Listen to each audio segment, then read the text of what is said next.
Stopping a Mercer Island street brawl, I'm listening to Rainier Avenue Radio.world. Been around for a long, long. Welcome to the coronavirus pandemic. Virus for 100. Fever, chills, shortness of breath, loss of taste or smell. What is stay at home and isolate? Correct. Coronavirus for 200. Inability to stay awake, persistent pain or pressure in chest, trouble breathing. What is seek immediate help? Correct. Coronavirus for 500. Crippling and potentially dead infectious disease eliminated in the United States with vaccination. What is the polio vaccine? Correct. I'll take coronavirus for 700. The Daily Double! Should I take the coronavirus vaccine? Wait. Hold up. This is not a game. It's time for serious discussions. We have coronavirus vaccines, but not everyone is comfortable taking them. Here's the facts. Based on what has been proven about vaccines for other diseases, COVID-19 vaccine may help keep you from getting seriously ill, even if you do get the virus. Getting vaccinated also may protect people around, particularly those at greater risk for severe illness from COVID-19. We don't yet have all of the answers. Get informed, talk to your healthcare physician, and make the right decision for you. This is a message supported by the Washington State Department of Health. We got the feeling now. Yeah. R&B, soul, funk, 50s, 60s, 70s, 80s. We give you all that and more on Star Time. Join me, Paul Pearson, for a 2-hour trip through the history of R&B. A new episode every week on Wednesday at 2 p.m. Come and get the feeling on Star Time on Rainier Avenue Radio.world.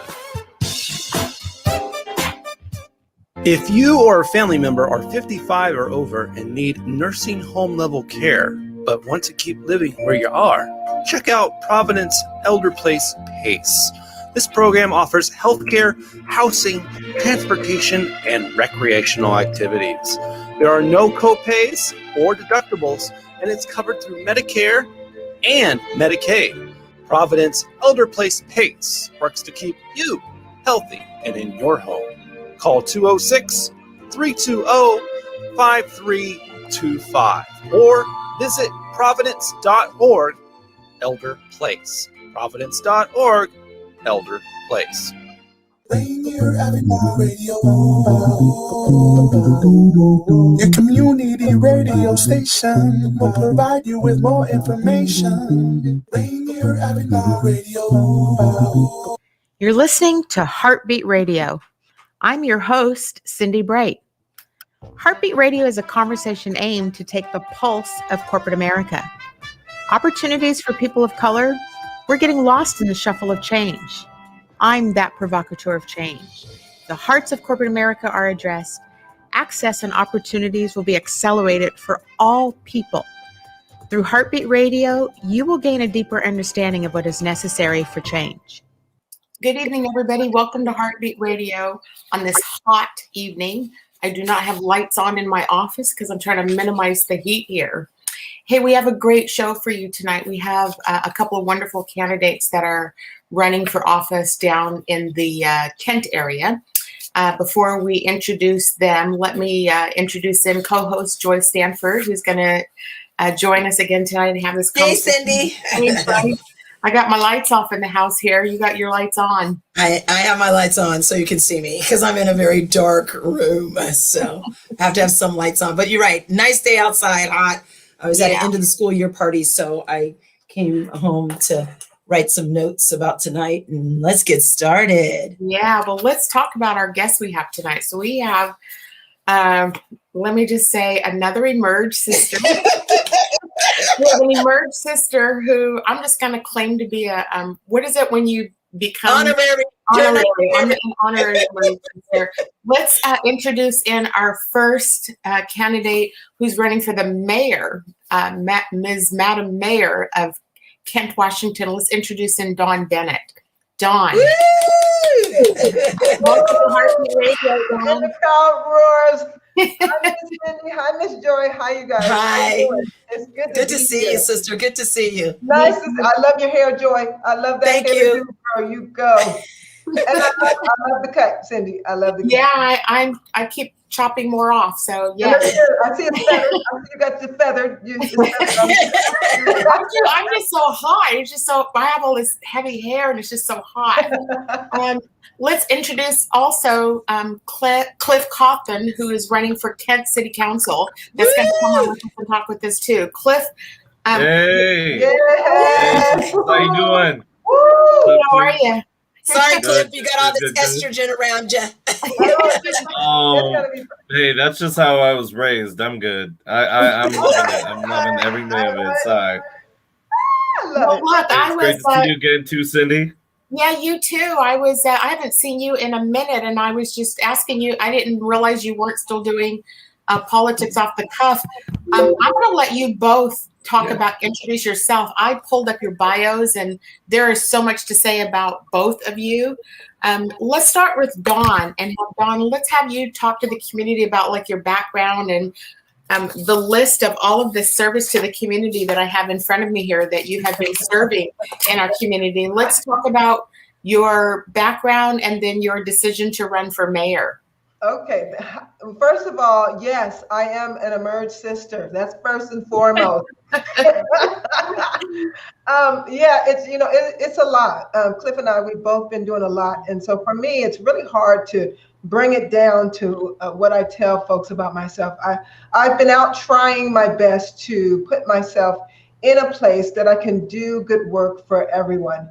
And so when you're trying to do good work for everyone, you end up thinking about what's happening in your community. And so what has been happening in our community, in Black and brown and beige communities, is there's a whole lot of not having access. And so my career was all about what do I do to get, not me, but the younger people coming behind me some access. Where should I put myself to give them access, because we're going to be long gone and they're going to be trying to run this thing. And so I ended up the chair of African American Leadership Forum. Northwest Area Foundation came through and gave some organizations in Portland and Tacoma and Des Moines some dollars to do some work in the African American, the Black diaspora, the African diaspora communities. And I've been doing that for about 14 years. I went from community organizer, like Obama. Obama was community organizer. He was the president. You see something happening here? Anyway, so I was a community organizer for African American Leadership Forum to being the chair of African American Leadership Forum. And so I do the African diaspora work. On the other side, I do a multicultural piece of work where I go into colleges and universities and I teach young emerging students in master level classes how to enter correctly into communities from different multicultural backgrounds, so they're not sort of parachuting in and coming to tell us what to do. Because in our communities, there's brilliance there, and you have to go and learn what we've been doing with the brilliance that's in all of our communities. And so that's just a part of what I've been doing. I've been doing that Multicultural Education Rights Alliance for, I would say, about 15 years. I partnered with I'm the co-founder. My other co-founders is Dr. Amber Banks and Carrie Cooley-Strong. And so there's a lot more to say, but we don't have a lot of time. I can take up the whole half hour, but let's talk about Emerge. No, we want to hear what are you going to do in Kent, Washington? Tell us what's one of the top things that you think is not getting enough attention or resources in your community. Just give me one. Is that for me or for you, Dawn? For me, I believe that we have not been represented well. I spent a lot, because of being a co-founder in multiculturalism in a company that has to do with multiculturalism, and then being the chair of African American Leadership Forum. I know that in Kent, I'm very comfortable there. And so when I went to Olympia to do my work, I didn't see Kent represented. Like, there's a lot of work. We have to attach Kent to everything in Olympia so we can have what we deserve, being the most multicultural city in the state of Washington. And so a lot of my work has just been going to Olympia to see if we're represented, and I saw that we were not. It's sort of like Kent is like a one-off, like out on their own, doing their own thing. And we can't operate like that any longer. The other thing is police accountability. Mm-hmm. Nice. Let's hear from Cliff also, because Cliff, you're running for a city council seat there in Kent, correct? Yeah. Let's hear a little bit about. I pulled up your Yay! I was looking at you with your posture going on. Let our community hear about who you are and why you decided to run for city council. Awesome. By the way, if I ask you what you said again, forgive me. It's sorry, there's just a little bit of interference, but it's okay. Anyway, so where are all my Kent people? I see that some people are commenting in the chat, so just want to say, hey, want to see all my Kent people. Where y'all at? Where y'all at? Something in the chat. Okay. Hopefully some Kent voters will show themselves, but that's okay. Claire Wilson, yep, there we go. So let's talk a little bit about the thing that actually the first big project I worked on in Kent was the Fight for 15, was working with working class folks, fast food workers, people that would normally be discounted completely from the process, completely. Young, black and brown, oftentimes like poor folk, people, who weren't just living at home with their parents, and even those that were living at home with their parents and were kids were dealing with some really heavy situations in their lives. And the more I got to know them, the more I got to see that the young people, the working class people, especially these emerging cities, or suburban communities, especially people who look like all of us on this call, are not being represented or even served well at all. So, I mean, I think that sums up in a nutshell. I saw one person say representation matters, right? And unfortunately, we know that, not all skin folk are kinfolk, but also that a lot of pretty words don't always translate to policy. So for me, hey, Sonora, oh, hey, there you go. I see you. So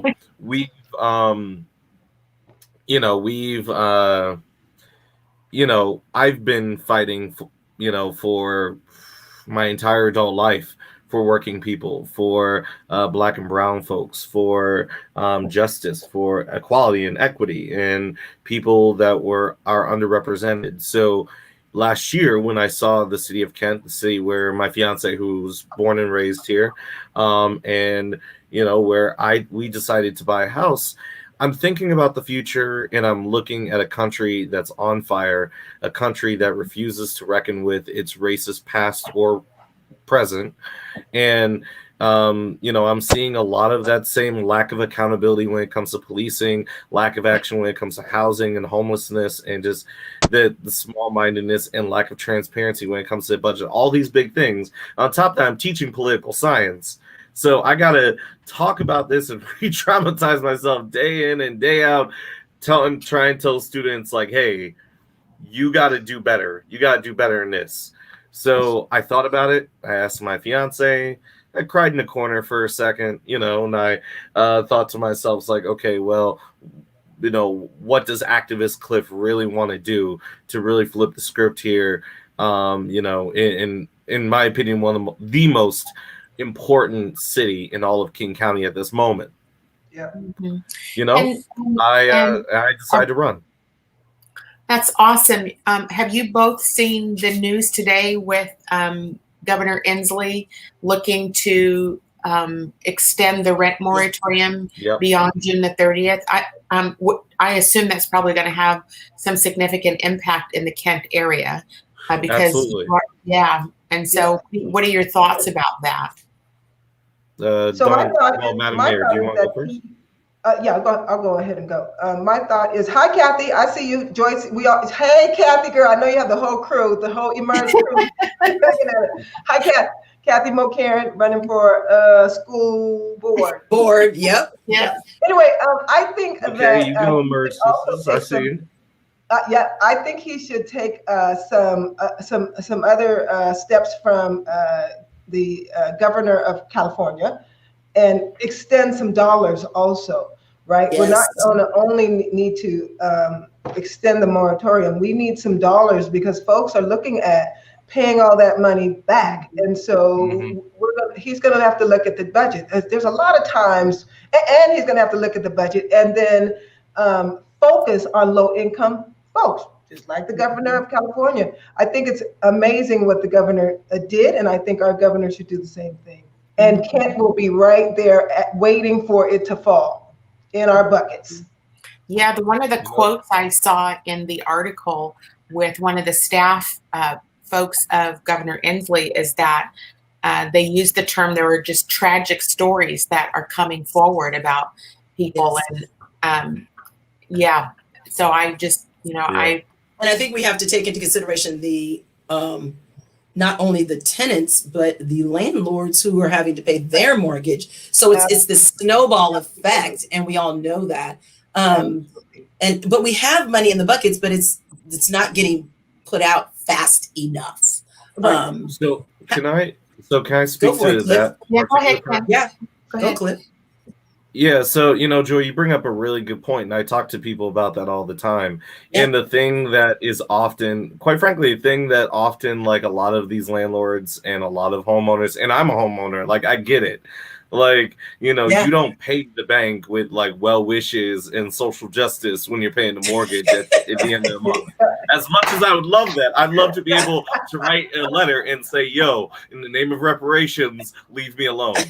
Yes. But I can't do that. However, that this, like, the aid is going straight, and I think Dawn mentioned it and hit the nail right on the head.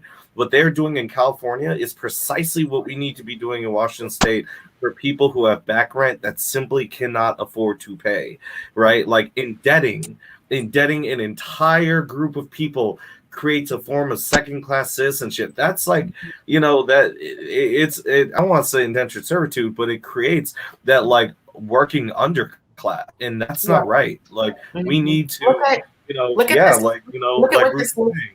Yeah. Go ahead.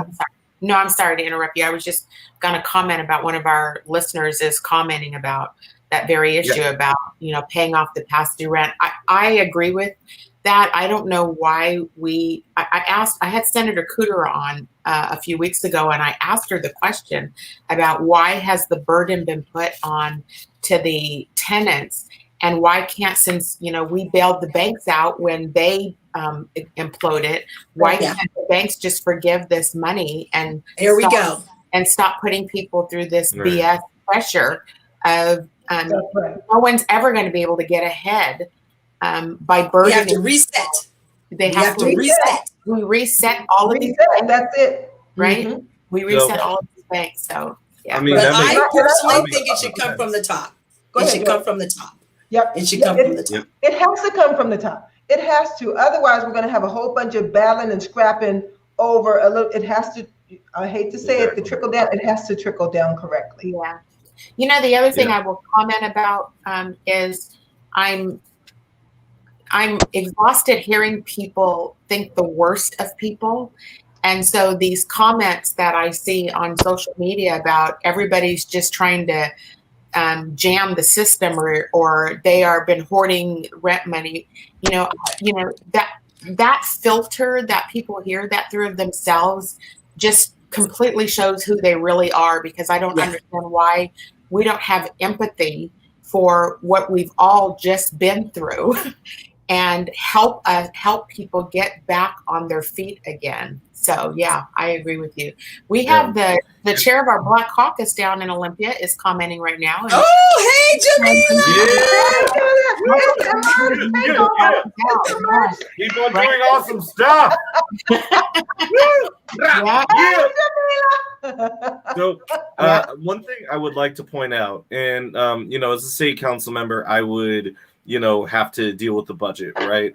That sure, when it comes to so with Representative Jamila Taylor and the entire Black Caucus who's been holding it down for this legislation, it's going to have to come from Inslee, and we're going to partner overseas. And actually, I want to bring up my hometown, Buffalo, New York, and this is and I want folks to look at what's happening there, where we have a leader very much like Dawn, who just unseated a several-term incumbent mayor who has been known for, glad handing with the governor of New York, and not to speak too ill of Byron, but basically for not really treating like the east side of Buffalo, the black side of Buffalo that well, And with Dawn is the type of leader that's going to be able to partner with cities. And for myself as a state council member, right, we don't have all that money to forgive the debt. But with Dawn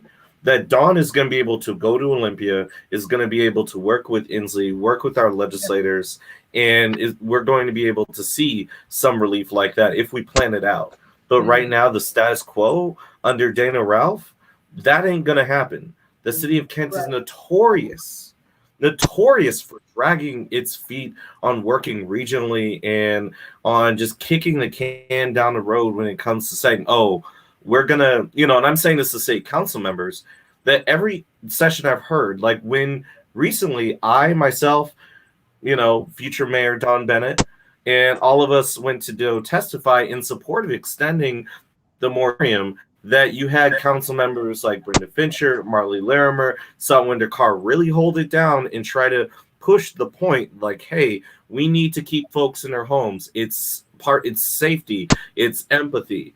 But the council majority didn't listen. My opponent didn't listen, right? And this is and my opponent is someone that's fully backed by the mayor. So even if I were to win, that's still the same kind of reactionary, and if I win with Dawn, unfortunately, we're not going to see all of that done. So I just want to point that out because there have been so many things happening that tell us we need a leader like Dawn in the mayor's. Do either of you have any? That's why we're running mates. That's why all the time. But hey, shout out to you, Madam Mayor. Yeah, that's Council Member Cawthon. Go.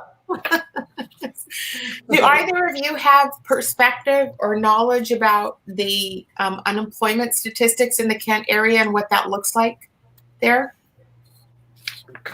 Kind of. Cliff does. Yeah. What? Yeah. Go ahead. So in terms of percentages, I forgot recently. However, I do know that before the pandemic, even though that unemployment was down, we saw a disparity between BIPOC folks and white folks nationally, including in Kent. And during the pandemic, that a number of workers in Kent who were not in the service industry lost their jobs, and particularly restaurant workers in Kent have been hit really hard, which, actually a number of my neighbors were laid off of their jobs. So that and really doing stuff for the working class and doing stuff for workers personally is a big priority in mine. I know it's Dawn's as well. So I'll shut up, and Madam Mayor, you should right. do your thing. So I do know, Cindi, that once we open back up, we're starting to open back up. Once Cliff and I win office, we're going to have a long road in front of us. There's a lot of our businesses shutting down. We already didn't have enough people of color contracted with the city, right? So there's already some disparities that are playing out right now when it comes to work and when it comes to contracting out. Cliff and I are going to have a long road in front of us when it comes to repairing what COVID did. Mm-hmm. So it sounds like economic development is top of mind for both of you in the Kent area, as is housing. Big time. Yeah. There's a lot of work that needs to happen in Kent. There's a lot of partnering that we need to do with Representative Taylor and her caucus. There's a lot of work we're going to need to do and partner with King County when it comes to homelessness and the unhoused. There's a lot of partnering we're going to have to do with neighboring cities to align what they've been doing, because with the unhoused, they don't just stay in one city. They're all over the place. They're crossing boundaries, right? And so Cliff and I were going to have to work together and figure out who is aligned with our priorities to make sure that all of this is fixed. It can be fixed if you just take off little chunks. But I need to let everyone know in the audience know that there are some people in Kent that are invisible, which is why we're an outlier. And so that means the majority BIPOC city needs to have new leadership that is proud to be the majority BIPOC community. Cliff has been yelling it from the rooftops. This young man, oh my goodness, he's gonna get this lady out here working hard. Joy, what we learned in Emerge, Cliff is making me do it, man. He is working so hard. This young man wants change in his city, and I am there. I'm going to put on my tennis shoes and get from door to door, because we can no longer be black, brown, and beige and be invisible. Exactly. We're about to make history here. Yes. Yeah, there's over, and Clint, I'm sorry we don't, Cliff, I'm sorry we don't have a amount of black women, men, but for women, there are over 23 black women running in the state of Washington for municipal positions. And I want to give a shout out to Cindi, because she gives this platform for them to have space to talk like we're doing for you guys. As we're thinking about this, what's your 2-minute spiel or 1-minute spiel, Cliff? So please don't apologize, because I think it's beautiful that we have some brilliant sisters running. Cindi, I remember when you ran, and like you laid that groundwork for me to run today. Real talk. Like every single person who, especially black women who are ignored, who are always underpaid, always undervalued, including even by black men like myself, in political spaces. So I want to lift y'all up and really center that and make sure, that when we talk about unapologetically black, it means, making sure that, we put everyone forward, So with that being said, I guess my 1-minute, 20-second spiel is that when it comes to the city of Kent, that we have a bunch of opportunities around, and we have opportunities that we're missing. We have opportunities that we're missing because we're not investing in our communities. In fact, small businesses are you wouldn't know it from the lack of advertising that Kent does, but we have a lot of BIPOC and immigrant-owned businesses, yet we don't have an international district. Right. We don't have an international district.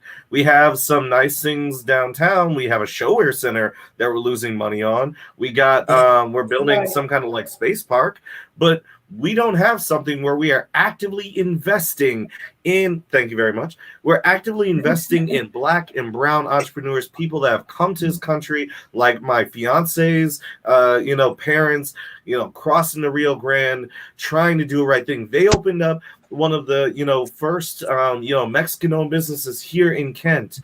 My, entrepreneurship runs in my family too, but we know that historically the cards have been stacked against us. We see that in policy today. So in my mind, that we have to do a number of things. One, we have to make sure that housing is treated as a human right by coming up with a comprehensive housing plan, protecting renters, investing in middle to low income housing, and making sure that we, that we actually start in the that now with the changes in state law, thanks to Representative like Deborah Entenman, Representative Jamila Taylor, the entire Black Legislative Caucus, and progressives in the state legislature, now we can invest sales tax money into housing. And then the second thing is we have to change the way that we're thinking about police. We have to hold police accountable. We have a policing problem in Kent that costs a young man it's the anniversary of his death tomorrow, Giovanni Joseph McDade. It cost him his life, and we have black and brown people, young people that are terrorized, that are afraid of police in Kent. What happened in Minnesota ain't no different from, what happened in 2017 in Kent, and I'll just say that when it comes to economic development, I bring all of that up to say that we need to be reinvesting in the community and reinvesting in the community by giving youth a future, investing in programs that do that, by making sure that we do things like pass hazard pay, and for me, I told USCW straight up, I would support retroactive hazard pay, or a program like that actually isn't just us doing the moral thing towards our essential workers, but also heals some of the damage done by a pandemic. I mean, all of us it's unfortunate, but we can kind of tend to forget that there were people stocking those grocery stores, breaking up fights, like doing all sorts of things during the pandemic for our comfort, while people like me could work from home. I could go there and let me pop in because we're at the sorry, but no, it's okay. We can do a couple things. I did want to show your flyer that you wanted to if you guys are okay to come back after break, can you stay on for 2 more minutes after the break so I don't just abruptly? We'll take Can I share the screen? Take a quick break and we'll bring you back. So. Oh, cool. Right on. Okay. Okay. Perfect. Tax, I favor black businesses. Assuming I'm rooting for everybody that's black. Yeah. Yeah. Assuming I'm rooting for everybody that's black. Yo. You know you can't get enough of Rainier Avenue Radio. .world.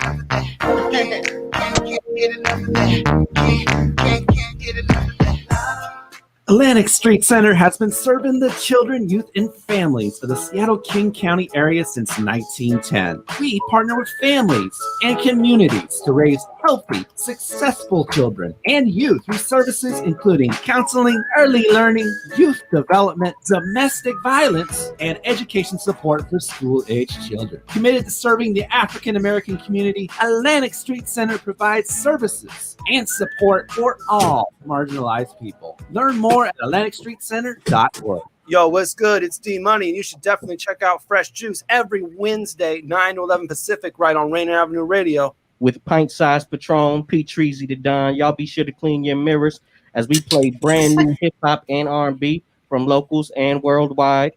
Yo, it's ID Yourself, a.k.a. Malcolm Flex. Make sure you check out Fresh Juice every Wednesday, Pacific Standard Time from 9 to 11 p.m. And to get those exclusive interviews that we be doing. Sipping a brand new fresh juice every single week. Yay! Every Wednesday, 9 to 11, Rainier Avenue Radio. Yay! This is your Rainier Avenue Radio.world community update on online Alcoholics Anonymous meetings. If you're looking for an AA meeting, find one every day online at aaphonemeetings.org. That's aaphonemeetings.org. On Rainier Avenue Radio.world, look for the Change Your Food, Change Your Life show. I'm Dennis Weaver, your good food guide and host, helping you to feel good and look good, and who wouldn't want some of that?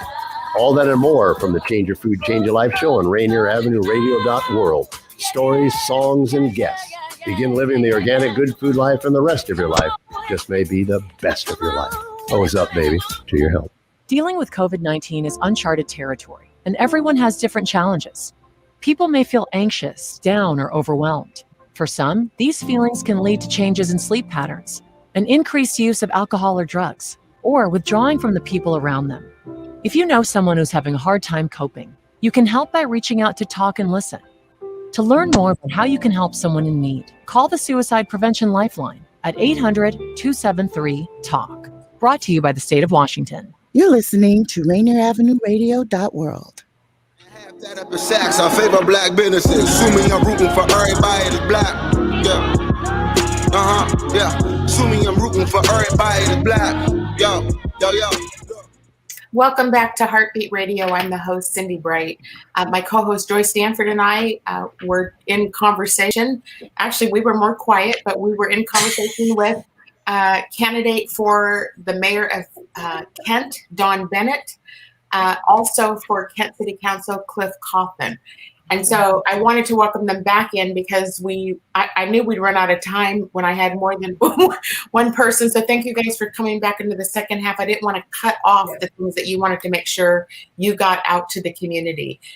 Dawn, what other things were on your mind that you wanted to speak to tonight?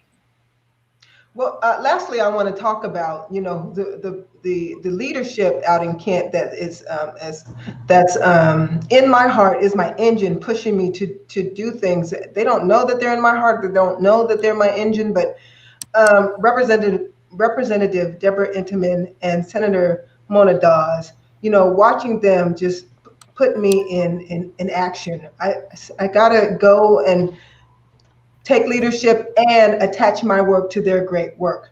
And so I wanted to make sure I mentioned both of them because those two ladies they took a risk as women of color. And they went out and ran, and then they won. And that spoke to me, and I just want to say thank you to them, and I follow their lead. I think what's so important about what you just said about Senator Doss and Representative Endeman is that they are both women of color in our community that are lifting as they climb too. That's right. And that is such an important attribute and a way that we can progress brown and black communities is if we do more of that. And so and they're fierce leaders. They're fearless and fierce leaders. I watch them, and they know they're going to touch on touchy subjects or subjects that'll burn you, but they're like, no, we have to bring this to the forefront. We have to have conversations. They are conversation starters, and then they push that conversation and they push that uncomfortableness until we can get to a solution. And that's what I do love about them. And I see both of you as going forth and doing that as well. I don't know you as well, Cliff, but I can see the fire in your gut. And but I know Dawn, and I know she's going to. You have a way, Dawn, of having that conversation and making it a what Aaron Jones calls a brave space. So that people can honestly talk and say, no, this is how I feel about things. And so I think that's the leadership you guys are going to bring in. And I can't wait to see it. I can't wait to see it. Me too. Thank you. Thank you, Cindy. Cliff you had something you wanted to show the community. Can we put that flyer up, Daniel? Absolutely. To show what Cliff? Yeah. So right. Shout out to Representative Deborah Entenman. She's hosting a house party for myself and to channel Senator Mona Das, who's also been a huge inspiration to me. I mean, just a great friend.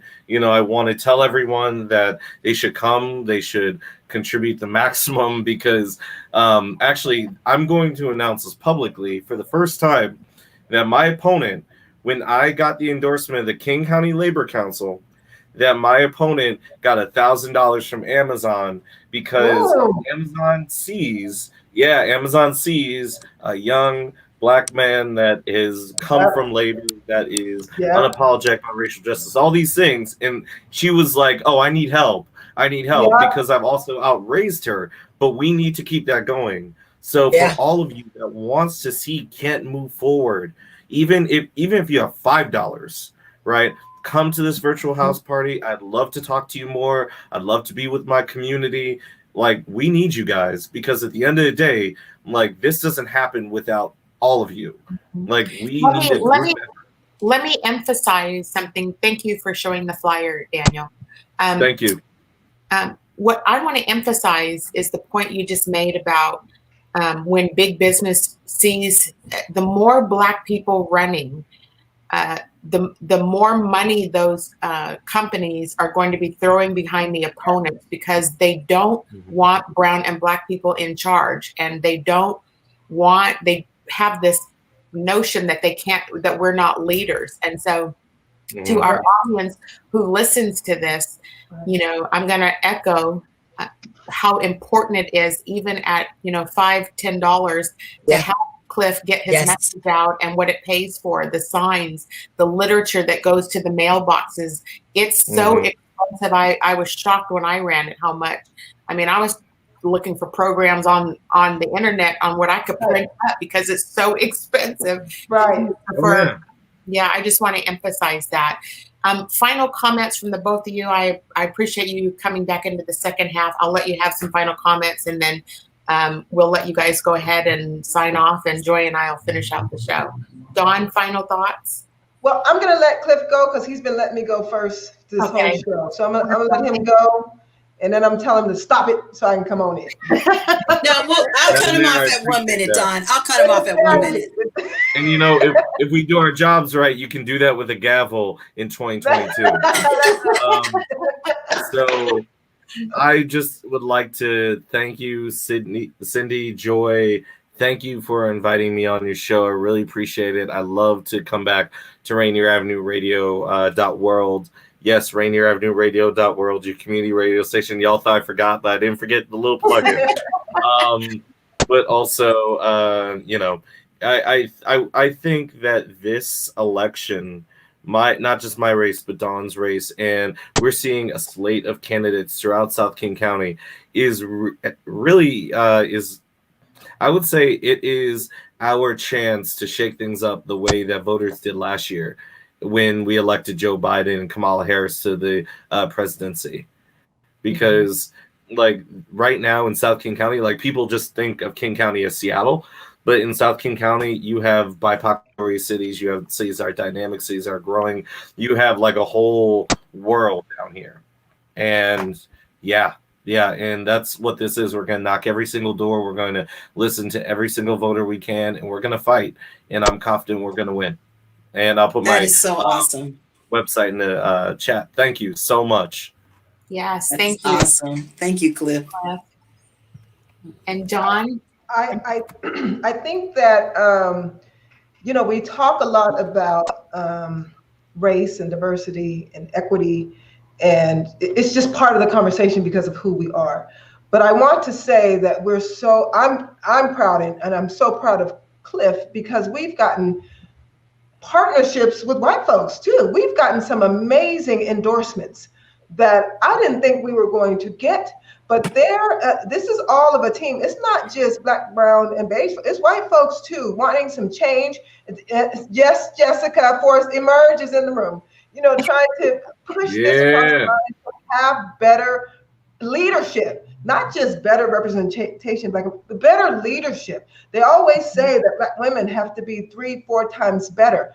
Folks know that I'm pretty good, and I've done 30 years of work in the community so that I can lead a city. I've gotten my education so that I can lead a city, with everyone, not just Black and brown folks. And so this radio station, thank you, Cindi Bright, thank you, Joy Stanford. This gives us a platform to say it's okay to choose us. We're for everybody. And thank you for the opportunity. And I love that Cliff and I are just, collecting all of the endorsements. I feel so proud. That's so awesome. I just got chills as you were saying that. Thank you. So awesome. The Democratic endorsements. Thank you very much. Yes. The Democratic endorsements, unlike the Republican mayor. Awesome. Well, thank you both. We are rooting you on, and we look forward to hearing from you closer to election time. We'll have you back, okay? Yeah. Absolutely. All right. Remember, y'all, November. Thank Go you. knock those doors. Go knock those doors. I will. Yeah. Okay. Thank you very much. Bye-bye.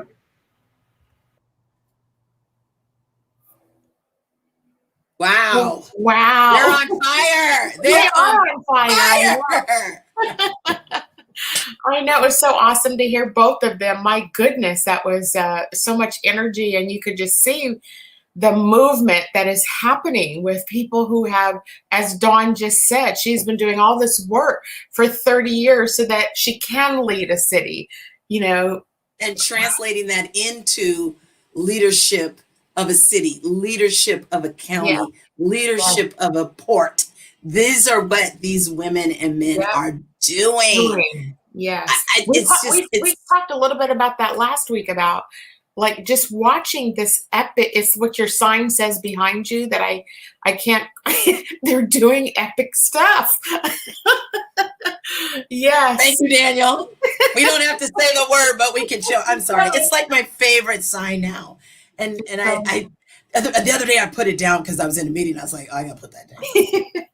No, it's but yeah, I think and Dawn's right and Cliff's right, Cindi. I think there was a purpose for why we ran and why we lost. And that is to see the fruits of what is happening now. And through a lot of therapy, I can say this now because I don't think I could have said this 6 months ago, but it's to watch these people step out of fear. Like Cliff said, I went into a corner and cried a little bit. Honey, we all did. Not once, but twice. Oh, bye, Claire. Great to see you too. But we were fearful too. But, like we looked when we first met, deer in headlights, and we saw each other and we're like, fine. Cliff used to be, he used to host a radio show, a political radio show here on Rainier Avenue. And so I had no idea he was watching what I was doing, right? Like when you hear somebody say, I saw you when you were running, and you know, and so you're right. You stood up. You stood up, and you withstood all of that. To yes, Sonoria therapy is good. It's healing me. It's healing me. But you're right. People watched and they were like, oh, those folks did it. I can do this. So and they're still standing and standing stronger now. So it gives me such joy to hear when a candidate says that. I mean, I think Kiara said it when she was on, and it's just, I'm like, that is so awesome. That's so awesome. So they sound like they're on fire. I think Kent needs to recognize and get ready, because you got some folks that really want to do the job and will do the job better. I was looking at the person that is the mayor of Kent right now. I was just trying to see what Dawn was dealing with down there, and I'll just keep it on a cryptic level. We got to get Dawn into that seat. We got to make sure, we just need to do that. The time has come for these mediocre people who have been in power forever. So we have got to move them away. Like, it's this notion of, I see it. I'm biting my lip right now because I'm trying to be respectful on air, but there is just several of these, some of these mayor seats that have, I'm just going to say it this way, these mayor seats that have these unqualified white women running. The mayor is a CEO of a city. And I look at the backgrounds of some of these people in some of these different cities, and they don't deserve to be in those seats. And when they get there, then they're wreaking havoc on the brown and black people's lives. And I watch how they get propelled into these seats, and Black women are coming out in drones of educated, and we have spent our lifetime in community, in service, and doing this work so that we are prepared for these moments now. And here we are. And I think, like we said earlier, translating your leadership skills and translating what you've done over multiple decades, 20, 10, 20, 30 years, to translate that. And now you're saying, I can run a city, and I can do this, and I will do this. Yeah. It's so phenomenal. We have to change the narrative around what qualified is, because the definition that has historically been there is white, plays the political game, stays in that circle of all the friends, and securing endorsements based on their prior relationships that they have. And then those people are propelling them into the seats and leaving everybody. And once you get these folks in these seats, it's hell to unseat them. And so it takes a lot of money. I will reemphasize. We know. It takes a lot of money. You and I know. We know very well. Thank you. Yes. But you're right. And here's what I don't think people understand is when a Black, I would say anyone of color, but particularly a Black woman, is elected to something or moves up into that leadership role, say the C-suite even, or a mayor's office or something, they're going to work 7 to 10 times harder than your other person would. That's right. Because it's expected for them to fail. Everybody's watching. Oh, they're not going to know what to do. They don't know. They're going to work hard. They're going to work 10 times harder. And in conjunction with that 7 to 10 times harder, the train of tearing her down starts at the exact same moment as she takes that leadership seat. Yes, absolutely. In my book, again, about the life cycle of a Black woman and what happens when she gets into power. And so that is good. So we have So what is the fear? That's my question. What is the fear for some people? And I heard someone say in a meeting the other day, I was in, I know, it was on Juneteenth. My husband and I were at a church, and they were talking about all the things that they have been doing around their social justice that they have been doing in their church. And she says, I don't understand what white people are fearing. And she goes, other than the loss of power. And really, That's what you're fearing, is loss of power. And all I could think is, yep, that's what it is. So I took her aside later and I said, that's exactly what it is. It's loss of power, because now you don't get to tell people where to go, what to do, how to do it, where the money goes, blah, blah, blah, blah, blah, blah. Whatever that situation is, you're not in charge. It's someone else. Yes. And it's to keep padding their pockets and padding their resumes and the people that they want. Look, Cliff made a comment about, government contracts, right? So that whole Initiative 200 that Tim Eyman did, right, was to, how they portrayed it was that it was just affirmative action for Black people to give Black people opportunities. Initiative 200 focused on government contracts, access to education, and jobs. Well, at that time, that was I can't remember what year was it, 1995 that it passed, but the statistics around that, I remember looking at it when I ran for office, was in the roughly 14-ish percentage government contracts. Really?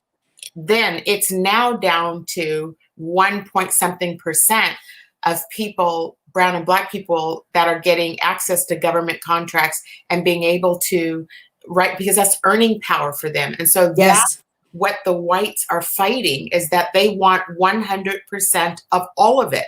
And so they don't want us to have access to anything. And that greed and it's manifesting in so many ways. There were right. So I saw 2 articles today that I was like, the 911 calls on. There was another one of a fake 911 call on somebody at a traffic sign. There was just a couple of things I read today, and so the behavior. The article was about putting legislation in place so we can start prosecuting people who are doing that. That behavior is the exact same behavior as keeping us away from political office and keeping us promoting. They want to just destroy us, tear us apart, kill us, prison us, get us aside so that they can have all the money. That's what this is about, all the money. And when it comes down to it, it's about money. Mm-hmm. It's about money, and it's about making sure that Black and brown folks don't have generational wealth. And a lot of people don't think about that, but it's like, you don't understand.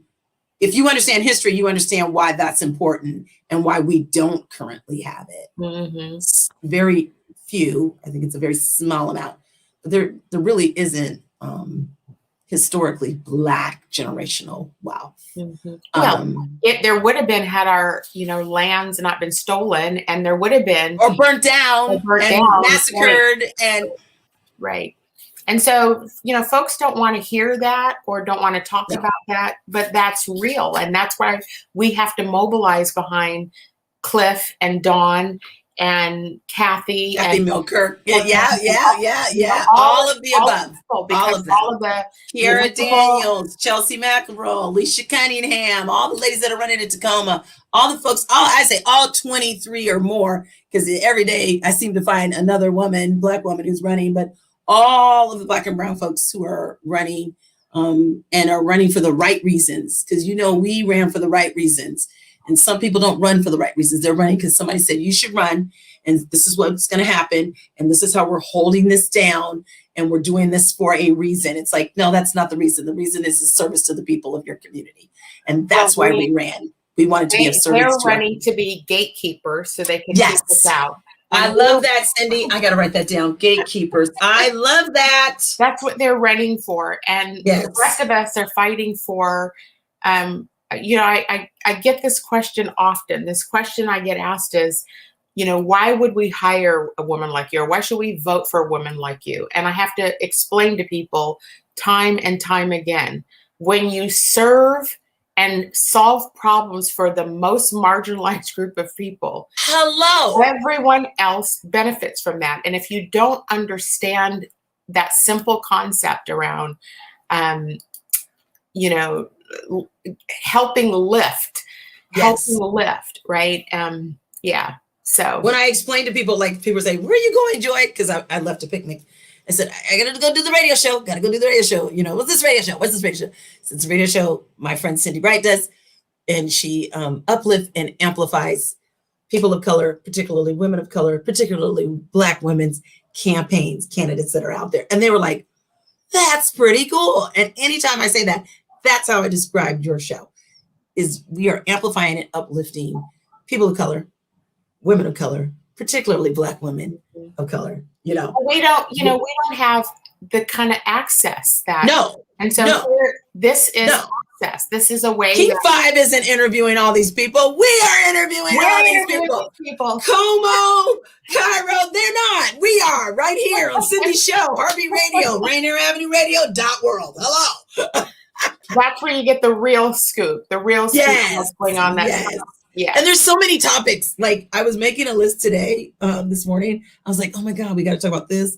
We can have shows throughout the entire summer if we talk about everything that's on my list. So we have to get together again because I have a whole new list. I have a list too.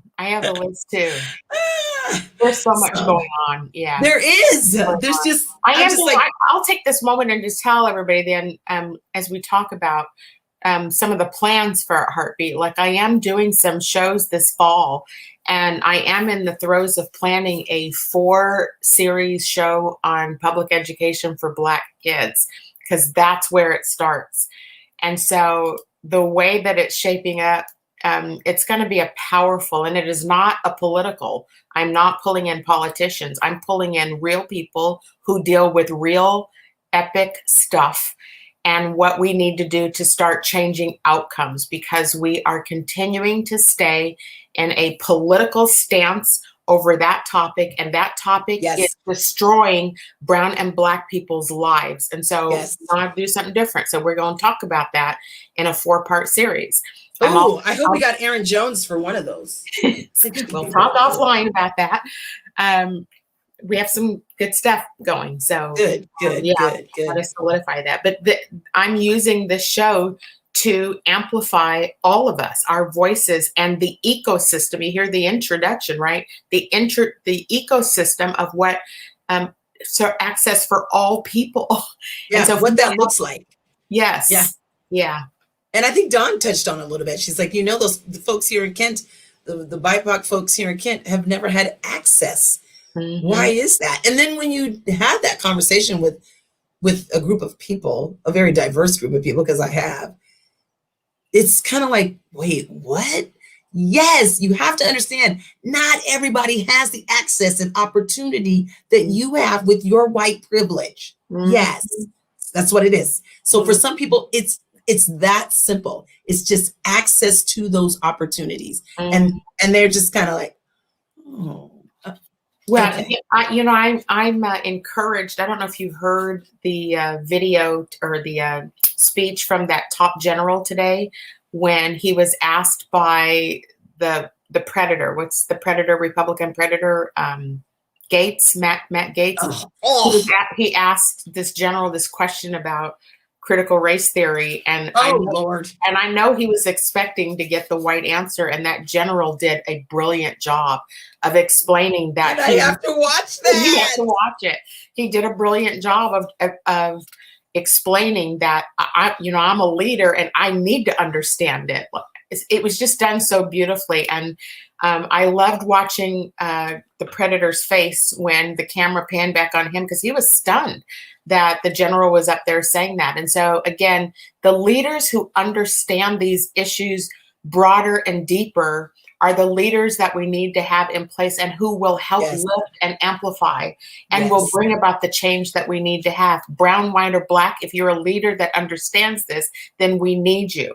If you are not somebody who is going to advance the causes of all people, we don't need you in office. You can go, and we will work our tails off to get you out of office, because A, is what we do as Black women, work our butts to make things happen, and B, we're done listening to your narrative about our lives. It is our time to take charge of politics, of business. This is our time to make things happen. Education, social justice, racial justice, social services, all of the above. Amen. All of the above. I see some of our listeners obviously watched the general too, making comments about he did. Okay, I have to. Why didn't you send that to me today? You always send me stuff. You didn't send me that. Yeah, it was really good. Actually, I was like, I was really happy to see that. There's actually several pieces out there, and I know we talked about having just one show about critical race theory. Yeah. Aaron Jones would be good for that show too. Yeah. But we're doing a series here with one of our consultants in our community around that. So I'm hoping we can get that show scheduled too, because that's such a hot topic right now, and it's going to be the hot topic in November. It's going to be the narrative that some of these folks are pushing these new progressive candidates. And because they're trying to shape that narrative, and it's shaping out to be what I consider very racist and very untrue. There's no factual basis for it. So it's like, if you're going to talk about it correctly. And so here's what I was going to ask you. Don't you feel like voters are becoming way more educated? Yeah, but the whole thing about passing so that we can't automatically get registered to vote, the white Republican oppression stuff, all that mess is going to be happening here, or it just happened today, and we got a lot of work to do. Listen, we're out of time. All right. But to our listeners, thank you so much for joining and listening in tonight, particularly with Dawn and Cliff. We had showed their website, so please make sure you go on and donate. Donate. And we look forward to seeing everybody next week. We have Alicia Crank coming on next week, who's running for city council in Edmonds, another Black woman who has stepped up. Next up on Rainier Avenue is the Gumbo. Have a good evening, everybody. Talk to you later, Joy. Take care. Bye, Sin. Love you. Love you too. Assuming I'm rooting for everybody that's black. Yeah. Yeah. Assuming I'm rooting for everybody that's black. Yo.